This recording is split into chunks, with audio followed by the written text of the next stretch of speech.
కపిలతీర్థం తిరుపతిలో శేషాద్రికొండ దిగువన తిరుమలకు వెళ్లే దారిలో ఉంది. దీనినే చక్రతీర్థం లేదా ఆళ్వార్ తీర్థం అని కూడా పిలుస్తారు. కృతయుగములో పాతాళలోకంలో కపిల మహర్షి పూజించిన కపిలేశ్వరస్వామి ఏవో కారణాల వల్ల భూమిని చీల్చుకొని ఇక్కడ వెలిసినట్లుగా చెప్తారు. అందువల్ల ఇది కపిలలింగంగా పేరొందింది. త్రేతాయుగములో అగ్ని పూజించిన కారణంగా ఆగ్నేయలింగం అయి ఇప్పుడు కలియుగంలో కపిల గోవు పూజలందుకుంటోంది. ముల్లోకాలలోని సకల తీర్థాలు ముక్కోటి పౌర్ణమి నాడు మధ్యాహ్నం వేళ 10 ఘటికల 4 గంటల పాటు కపిలతీర్థంలో నిలుస్తాయని ప్రతీతి.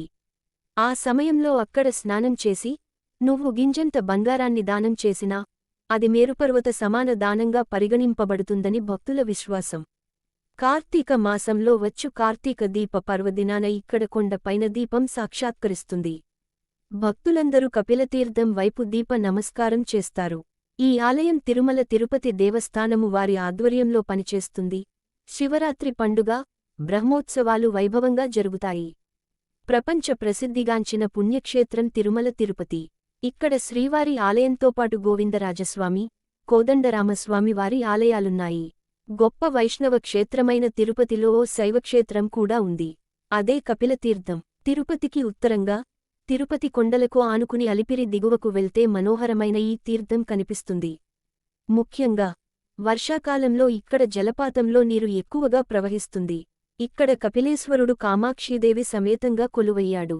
కొండలమీద 20 అడుగుల ఎత్తునుంచి ఆలయ పుష్కరిణిలోకి దూకుతుంది ఆకాశగంగా.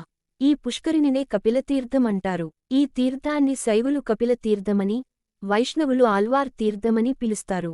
వైష్ణవులు కోనేటి చుట్టూ 4 మూలల్లోనూ 4 సుదర్శన రాతిశిలలను స్థాపించారట. రాతిమెట్లు, సంధ్యావందన దీపాలను ఏర్పాటు చేశారు. అందుకే అప్పట్నుంచి దీన్ని చక్రతీర్థమని పిలిచేవారు వైష్ణవులు. ఈ వీడియో మీకు నచ్చినట్లయితే లైక్ చేసి షేర్ చేసి సబ్స్క్రైబ్ చేసుకోగలరు. జై శ్రీరామ్.